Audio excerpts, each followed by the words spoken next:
Jual roti sandwich jadikan Sirivat jutawan semula. Siapa yang tak pening kepala dan rasa tertekan bila sebuah kehidupan mewah hilang sekelip mata?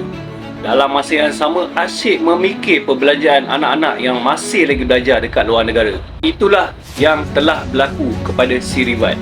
Dia menjadi jutawan pada awal tahun 1990-an. Pada tahun 1994, harga saham jatuh dan 1997 krisis ekonomi Asia. Kedua-dua peristiwa itu telah beri impak yang besar kepada nilai kekayaan dia. Dia pernah dikenali sebagai The Phantom kerana memiliki kemahiran memilih stok saham yang menguntungkan. Namun, malang tak berbau. Dia jatuh miskin gara-gara spekulasi harga saham di pasaran. Dalam masa yang sama, dia meminjam banyak wang untuk membangunkan resort mewah di taman negara di timur Bangkok, Thailand. Dia mengakui pada waktu itu dia tamak.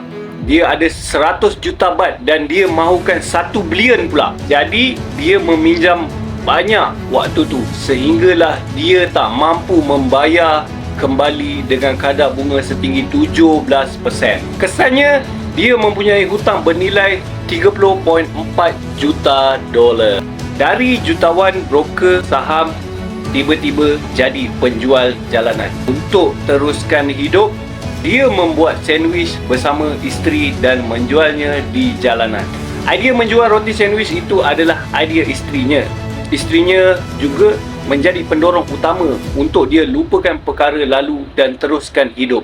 Dia dan isteri bangun seawal 3 pagi bagi menyiapkan roti sandwich segar. Dalam masa yang sama, dia berasa tertekan dan tawar hati.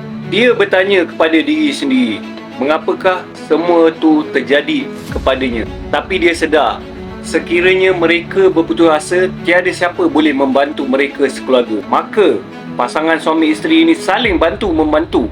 Mereka tahu untuk teruskan hidup, mereka perlu kuat melawan perasaan-perasaan negatif yang singgah di hati dan minda mereka. Dengan semangat tinggi dan kerja kuat suami isteri, dia perlahan-perlahan membina bisnes baru itu.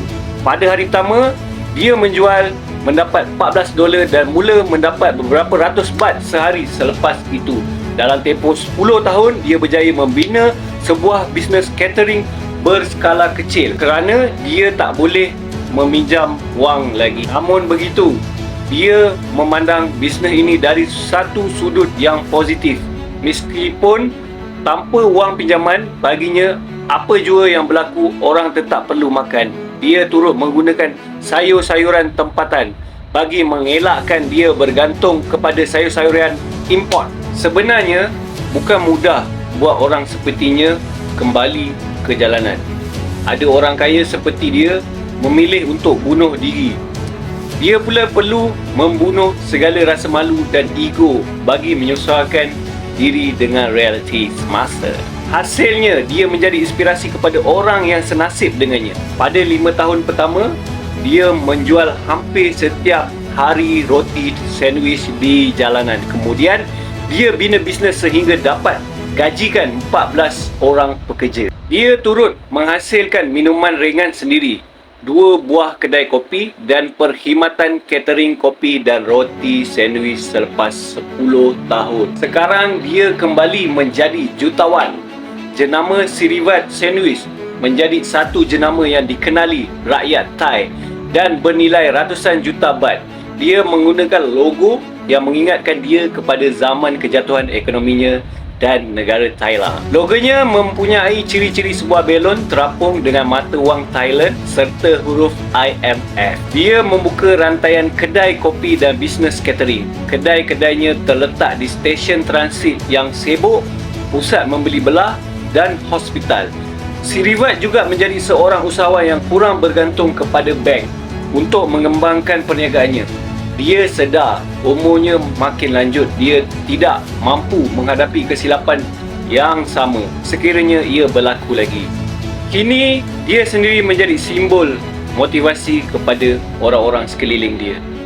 Dia mengaplikasikan semua ilmu dan pengalamannya di dalam pasaran bagi menjadikan jenama produknya dikenali tanpa melaburkan wang yang banyak untuk mengiklankan media. Jenama dia tersebar luas apabila menjadi bahan pemasaran mulut ke mulut sehingga terbina sekumpulan pengikut yang terdiri daripada followers, buyers dan lover. Pengajaran dari kisah Sirivat, kita tak boleh mengubah apa yang berlaku pada waktu silam, tapi kita boleh berusaha mengubah masa depan. Ia bergantung kepada diri sendiri, mau buat atau biarkan saja dan hidup macam biasa. Hakikatnya, umur bukan satu penghalang untuk seseorang bangkit kembali, meraih impian dan harapan. Kekuatan emosi, spiritual dan fizikal juga amat penting. Tambahan pula, orang terdekat memainkan peranan penting untuk terus beri dorongan ke arah positif. Jadikan kesilapan satu had buat diri agar kita tidak langgar ia dua kali. Dan sekiranya sudah meraih kekayaan dan kejayaan, jangan sesekali lupa siapa kita sebelum ni. Cara hidup juga tak perlu berubah begitu drastik. Hiduplah dengan sederhana. Apa yang penting, kita gembira. Sirivat dan keluarganya telah mengamalkan kehidupan sederhana berbanding zaman jutawan 90-an.